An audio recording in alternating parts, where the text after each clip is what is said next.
Shalom jemaat yang dikasihi Tuhan, kiranya kasih karunia dan damai sejahtera Tuhan Yesus Kristus menyertai saudara-saudara sekalian.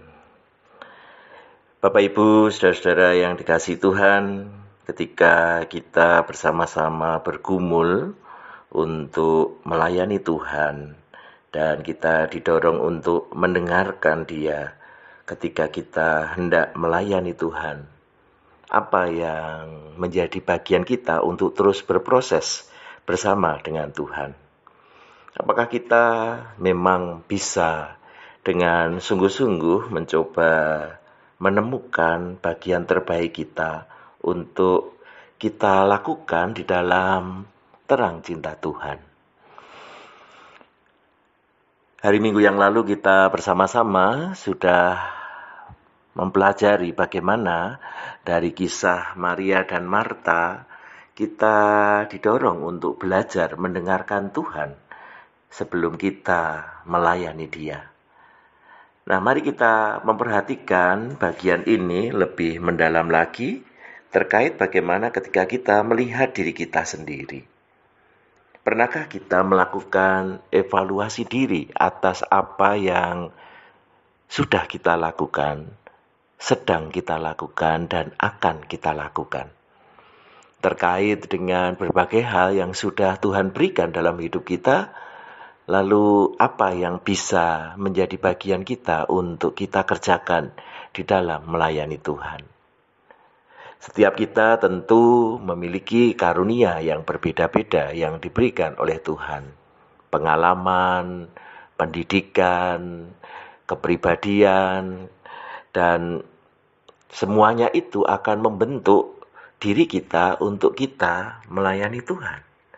Nah, yang kemudian menjadi pertanyaan adalah bagaimana kita menyikapi kehadiran orang-orang lain di sekeliling kita. Bukankah kita selalu melayani di dalam persekutuan? Kita melayani di dalam kebersamaan sebagai jemaat Tuhan. Nah, ketika kita bersama-sama melihat Maria dan Marta di dalam mereka melayani Tuhan, ada satu teguran yang Tuhan Yesus sampaikan dengan jelas kepada Marta ketika Marta meminta Tuhan Yesus menyuruh Maria membantu Marta. Dan di dalam Lukas pasal yang ke-10 ayat ke-41, Tuhan Yesus menegur Marta demikian. Tetapi Tuhan menjawabnya, "Marta, Marta, engkau khawatir dan menyusahkan diri dengan banyak perkara." Saudara, teguran ini hendak mengajak Marta melihat bahwa sebenarnya setiap pribadi punya bagian untuk melayani Tuhan. Mendengarkan Tuhan adalah bagian yang mengawali semua karya pelayanan yang hendak dilakukan. Lalu ketika sudah melakukan bagian yang memang menjadi passionnya, menjadi karunianya, menjadi talentanya, apa yang kemudian bisa dilihat sebagai kesesuaian akan panggilan yang diberikan Tuhan? Banyak orang seringkali salah di dalam membandingkan. Dia membandingkan dirinya dengan orang lain yang karunianya berbeda, passionnya berbeda, talentanya berbeda. Sehingga ketika membandingkan diri dengan orang lain akan kemudian menjadi masalah karena yang dilihat bukanlah sesuatu yang setara.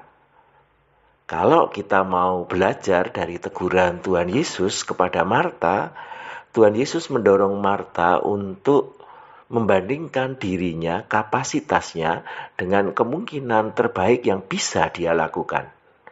Karena ketika dia membandingkan diri dengan Maria, hasilnya adalah sebuah keluhan.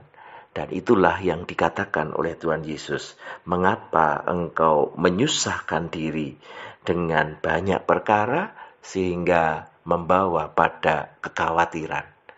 Nah, saudara-saudara, apakah kita juga masih sering menyusahkan diri sendiri dengan membandingkan diri kita dengan orang lain? Dan kalau itu yang terjadi, bukankah justru pelayanan kita kurang optimal. Yang kemudian diajakkan kepada kita semua, mari pertama-tama kita mendengarkan Tuhan. Dan yang kedua, mari kita mencari pembanding yang tepat, yaitu diri kita sendiri. Apakah yang kita kerjakan sudah sesuai dengan kapasitas yang Tuhan berikan di dalam hidup kita? Entahkah itu mengait dengan karunia rohani kita, mengait dengan passion kita, kemampuan kita, pengalaman kita, kepribadian kita. Karena kesemuanya itu kemudian akan menentukan apakah saya sudah mengambil bagian yang terbaik. Dan kalau memang kita kemudian bisa mempunyai tolok ukur yang tepat, maka kita akan bisa lebih lagi menyesuaikan apa yang menjadi kapasitas kita dengan panggilan pelayanan yang diberikan Tuhan kepada kita. Dengan demikian, pelayanan kita akan semakin menjadi berkat. Kiranya Tuhan memampukan kita semua. Amin.